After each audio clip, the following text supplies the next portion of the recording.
صباح الخير عليكم حباباتي، صباح الخير عليكم، صحة عيدكم، كل عام وانتم بخير ان شاء الله. تعيدوا بالصحة والهنا في حياتكم، حياة ولادكم، خاوتكم، والديكم. طليت عليكم بهذا الفيديو يا البنات باش نقول لكم صحة عيدكم، ونقول لكم يعني شوفوا طاولة تاعي. وماذا بيا نتوما تاني على بالي كامل النساء الجزائريات حطوا طاولات شابين الله الله، ولبسوا جبيبه مقيه الله الله، وماكيه الله الله كيما كامل النساء الجزائريات. انا هاي لك طاوله تاعي يا البنات مزينه بالحلويات اللي كنت قدمتها معاكم. وهاد الجبيبه يا البنات شريتها البارح دغنيغ مينوت، ما كانتش في الحسبان بصح شريتها. شوفوا قولوا لي اسكو جاني شباب لو فيغ ولا لا. وحطيت هكذا السيرفيس تاعي تاع القهوه، برك الطيسان قلبتهم على جال الغبار البنات، والسيرفيس تاع الغازوز يعني حطيته الجوكش واحد يجي ولا نعمر المشروب ديالي. وهادو هما الحلويات عمرتهم في الفواره درتها هكذايا، وحطيت سنيوه بلاطو درت فيه لي كاتو بريستيج هذيك، ودرت البنيون في صحة عيدكم، وعمرت فوارتي الله الله بالمقرط العسل. واش نحكي لكم امبوسيبل ما تكونش مقرط العسل في الطاوله تاعي.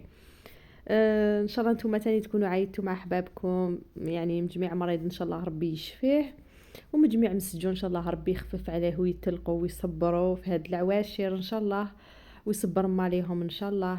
صحاب الغربه نقول لكم صحه عيدكم، كل عام وانتم بخير ان شاء الله. ان شاء الله يا كل غريب يولي له البلاد وان شاء الله يا رب العالمين. صحه شرقت لي البنات سمحوا لي. صحه عيد المتابعات تاعي كامل، اللي كانوا يبعثوا لي كومونتير، اللي يديروا لي جام، اللي دسيو وصفات تاعي، اللي كانوا يشاركوني في الوصفات، يقولوا لي اللي يبعثوا لي كومونتير في الانستغرام. مجموعه وحده تابعتني خلال هذا الشهر نقولها يعطيك الصحه، نقولها صحه عيدك ليك والعائله تاعك كامل. صحه عيد وليدي عمري عينيا قلبي، صحه عيد الاسره ديالي، صحه عيد خويا لو في الغربه، صحه عيد خويا لو مسجون ربي يطلق سراحو، صحة عيد لا فامي تاعنا كامل والناس اللي تحبنا وجيراننا وحبابنا. نقولهم صحة عيدكم وكل عام وانتم بألف ألف خير إن شاء الله. هذا هو واش اللي طيب ترشتها البنات، درت رشتها هكذا بالدجاج، ودرتها في هاد الكسكسي اورانج، وفرغت هكذا دو بول تاع البن الله الله.